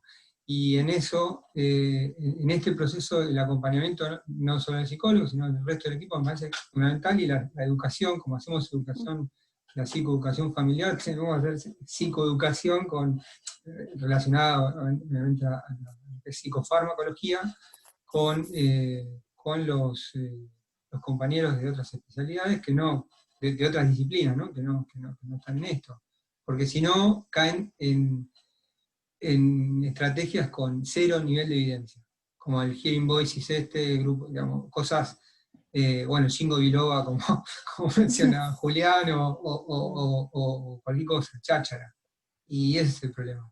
Entonces, es re importante el trabajo con el equipo, para este proceso, ¿no? Bien, sí, justamente acá hay un comentario, creo que es de Pedro Gargolov, acerca de el problema de la desprescripción de los psicofármacos, por considerar relevante la psicoeducación, la decisión compartida, las preferencias del paciente informado y el involucramiento de la familia en el proceso. Resalta esto como pautas que se plantean permanentemente en los encuentros de psicoeducación de asociaciones de familiares. Analía, alguien te pide que por favor repitas el paso 6. El paso 6, bien. Eso es cuando desarrollamos un plan, ¿sí? Ahí vamos a fijar una fecha, ¿sí? Seguramente vamos a ver a qué velocidad vamos a ir reduciendo la dosis de fármaco, reduciendo y tal vez titulando otros, si el tema es un cambio. Vamos a trabajar mucho con las familias y con el paciente, vamos a advertirle toda esta posibilidad y cómo manejar si aparecieran los síntomas de discontinuación de los fármacos, dar pautas, monitorear, fundamentalmente es eso, armar el plan con el paciente. Perfecto.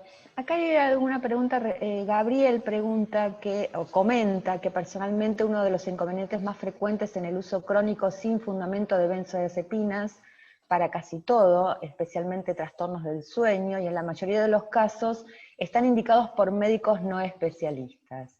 ¿Sí? ¿Qué les parece esto? Bueno, hay alguna pregunta también referida al mismo tema con respecto a la población de adultos mayores, ¿no? ¿Qué pasa con el uso crónico de benzodiazepinas cuando por ahí son indicadas por no especialistas? Julián. Sí. ¿Analía o Julián? Sí, yo tengo un comentario respecto a psicosis, pero sí, vale. Sí, bueno, fundamentalmente, digamos, que ahí estaba viendo las preguntas. Una de las preguntas, y que surgió mucho también, fue el tema de que muchos médicos de cabecera lo que nos decían es al revés, digamos. Los especialistas nos dicen a nosotros que prescribamos todas estas cosas y nosotros tenemos que transcribir las recetas. Así que no nos echen la culpa a nosotros de prescribir nimodipina cuando son los especialistas.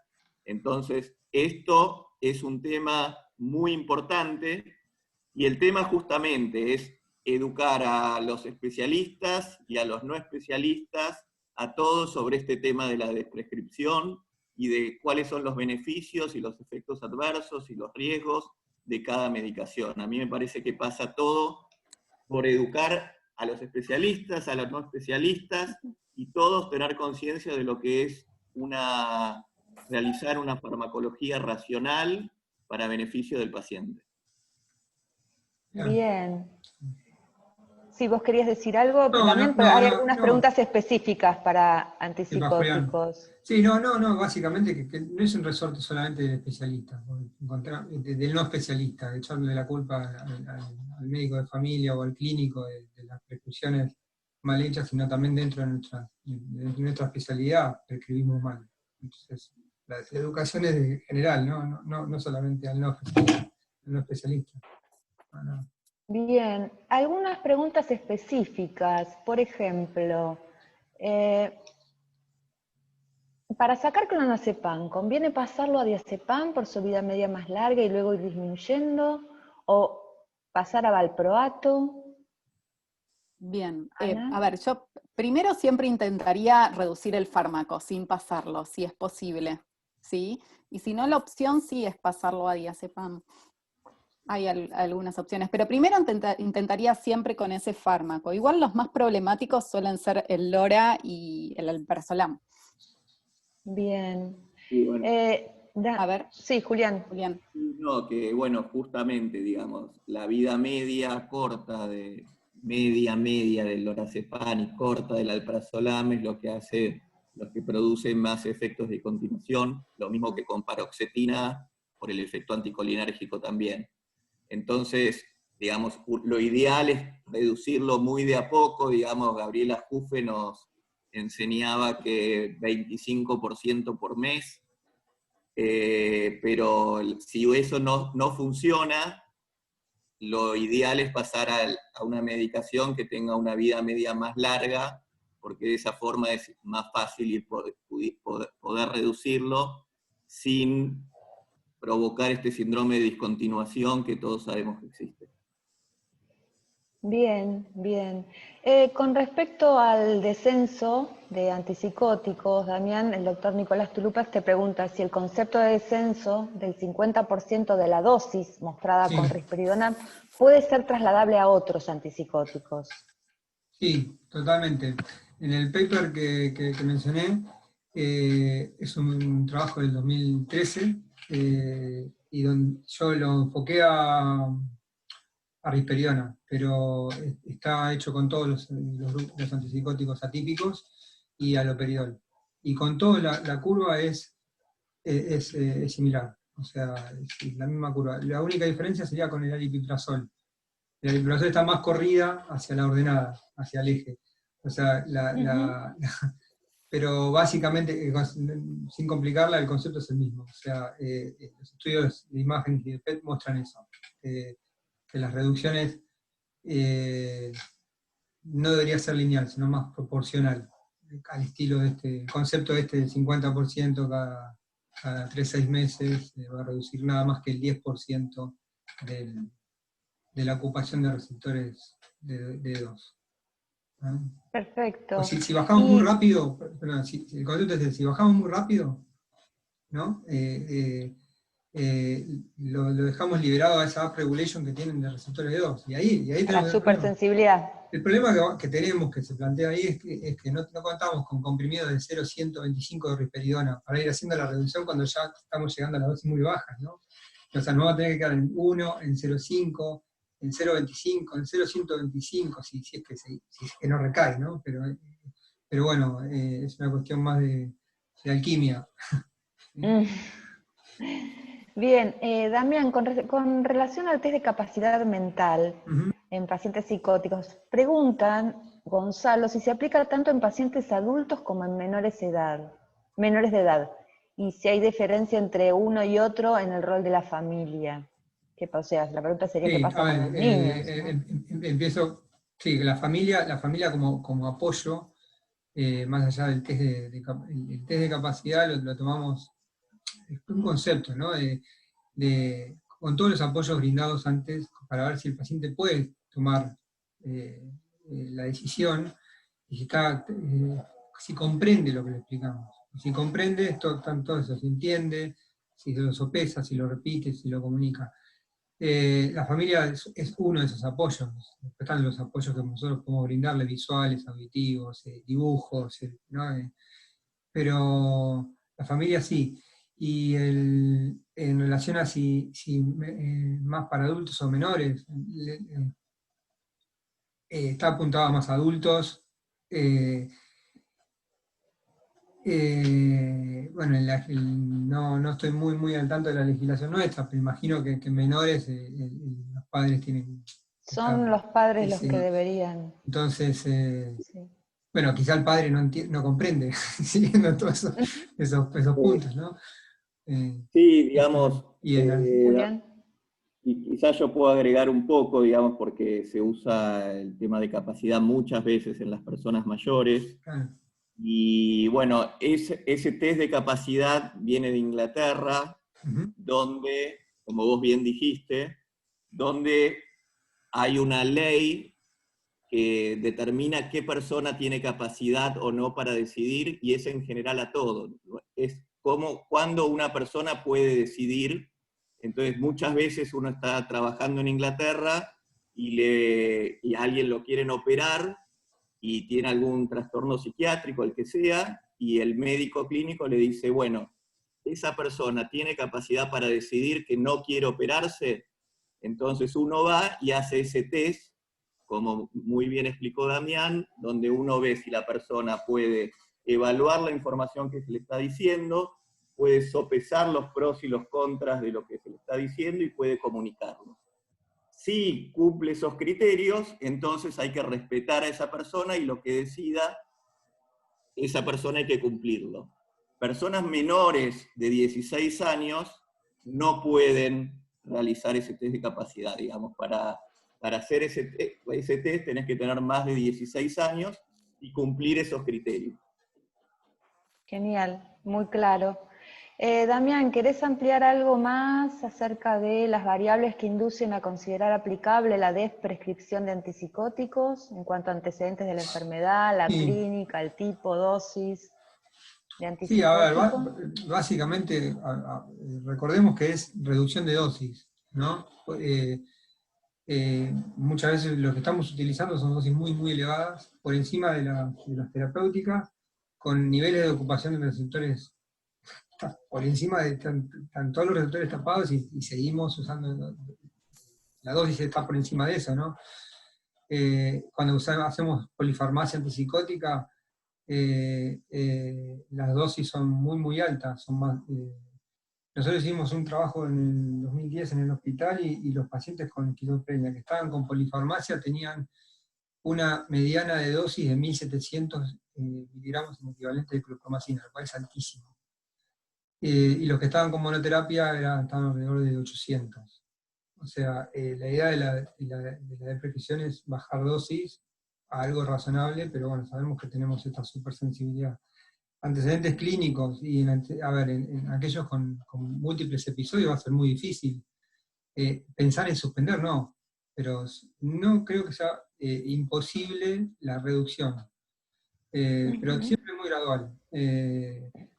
Quizá en aquellos con un solo episodio y en primeros episodios con remisión durante un periodo prolongado y esto de la remisión sintomática durante un periodo prolongado, por lo menos 2 años, como se podría pensar. Pero bueno, también está el antecedente de intento de suicidio, ¿no? En la consecuencia que puede llegar a tener. Es factible pensar en hacer reducciones. Los 2 primeros años son críticos y ahí no más de primeros. Bien, gracias Damián. Julián, están preguntando si hay manera de acceder al estudio, si tenéis algún link. ¿A cuál estudio? Porque... los resultados de su ensayo. Bien. Bueno, 2 ya están publicados, uno en Vertex, otro en International Journal of Geriatric Psychiatry, y el último está en revisión, así que por el momento no se puede acceder, pero los otros que me manden un mail y yo les mando el artículo. Perfecto, muchas gracias. Hay varias preguntas que se referían justamente, Julián, a lo que vos comentaste acerca de la prescripción de benzodiazepinas y antidepresivos en el PAMI por especialistas, no especialistas, pero bueno, algo de esto nos estuviste comentando. Y acá hay algo más específico. Nicolás Tulupas dice que es muy interesante el estudio mostrado respecto a nimodipina. ¿No hay limitaciones de cobertura a los fármacos de poca efectividad?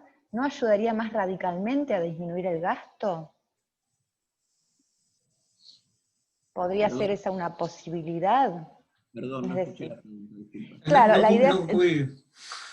claro, directamente no cubrir los Sí, fármacos cuando no Se tienen datos hizo. de evidencia de eficacia, ¿no? sí. Efectividad. Digamos, la idea es primero saber en qué situación estamos y después ver qué medidas se toma en relación a ese tipo de situación.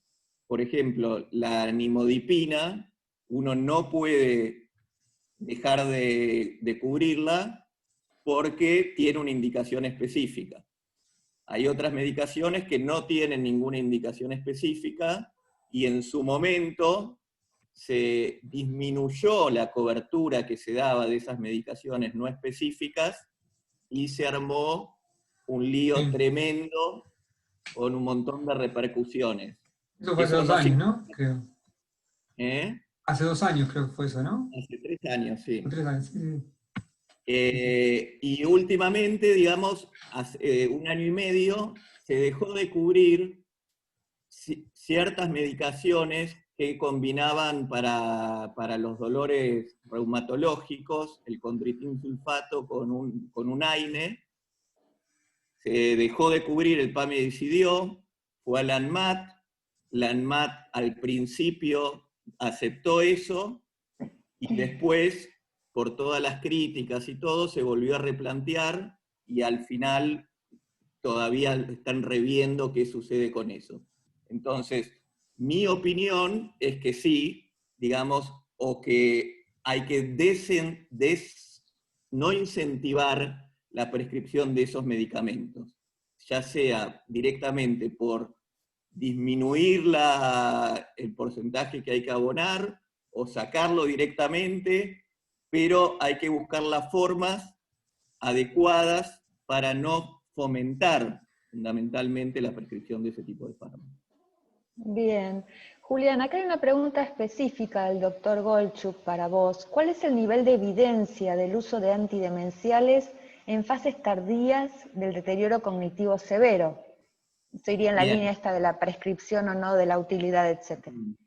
digamos, la pregunta esa, uno tendría que preguntarse a qué llama uno evidencia y a qué llama eficacia, digamos, porque la evidencia en general para los inhibidores de la acetilcolinesterasa y para la memantina es fuerte en que sirven, pero es débil en relación a la eficacia, digamos.